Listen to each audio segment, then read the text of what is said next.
If you buy something from a Verge link, Vox Media may earn a commission. See our ethics statement. In 2022, Fitbit's current range of devices is meant to suit every budget, health goal, and lifestyle.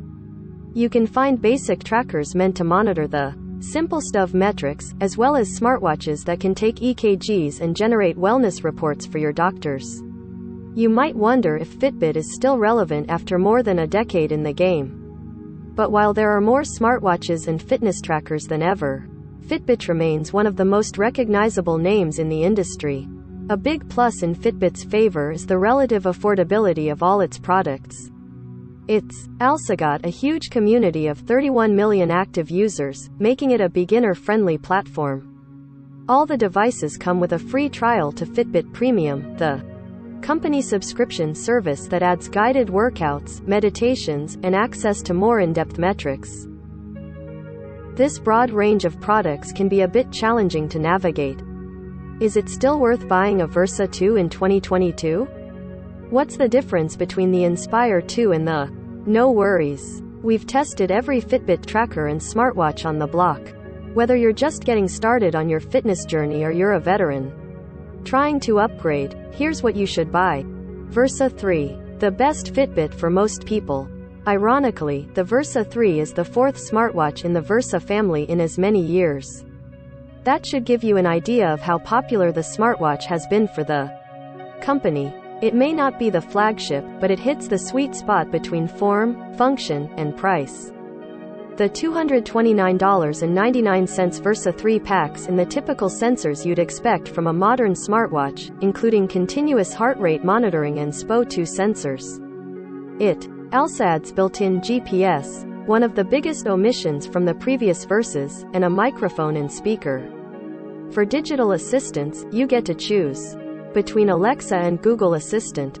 It's also got NFC payments and comes with a 90-day trial for Fitbit Premium. Compared with the Versa 2, the Versa 3 was an iterative update. But if you look at the big picture, this is a solid choice. The design is flattering, you get most of the features that matter, and the extra savings compared to the $329.95 are totally worth it. If you're looking for a Versa, this is the one to pick. We don't recommend the Versa 2, however. While you can still buy it on Fitbit's website, the company has already begun paring down support even though it has many of the same components as the Versa 3. This isn't to say that Fitbit's flagship, the Sense, is a bad product. The main difference is that Sense adds EKG readings in an electrodermal activity sensor. The latter reads microscopic sweat levels on your skin to determine your stress levels. In fact, the Sense is actually one of the better mental health tracking tools currently out there. However, unless that's a high priority for you, it's not that much more useful than keeping a regular journal of your thoughts and moods. Until Fitbit fleshes these features out a bit more, they're not what we'd call must-haves. Fitbit Versa 3. This Apple Watch doppelganger features built-in GPS, voice assistance, and heart rate monitoring. Fitbit Luxe. The most stylish Fitbit. It's in the name. The $149.95 Luxe is reminiscent of the now discontinued Alta, one of the company's best-looking trackers in its 14-year history.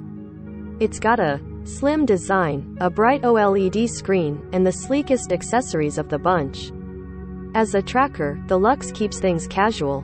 While you get continuous heart rate monitoring and SPO2 sensors, it relies on your phone for GPS. You also won't get contactless payments or access to a digital assistant. It's not the most accurate of Fitbit's trackers when it comes to distance, but you'll get a good enough picture of your activity overall.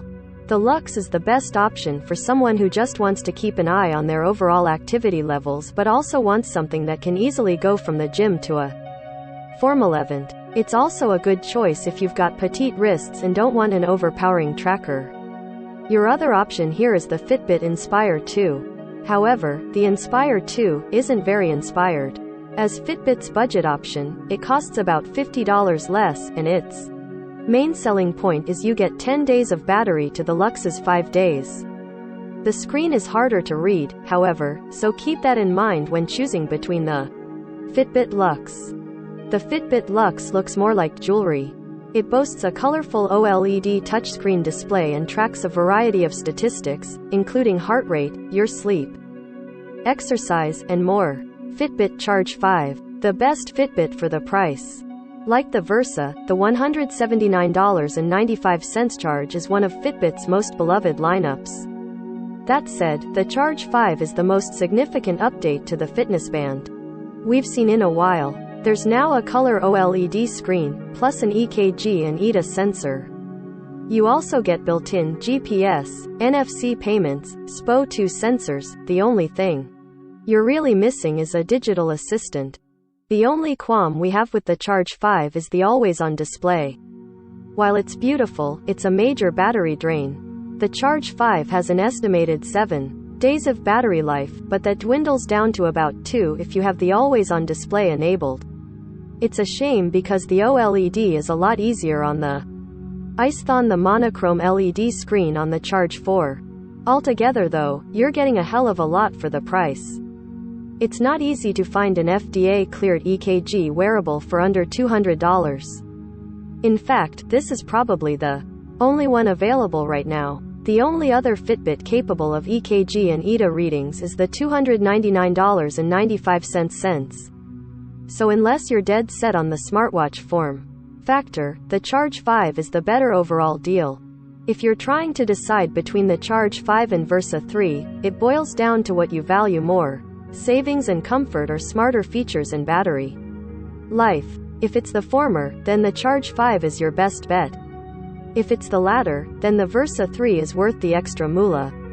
Both will get you similar health tracking experiences, though the Charge 5 packs in a little extra thanks to the EKG and ETA sensors.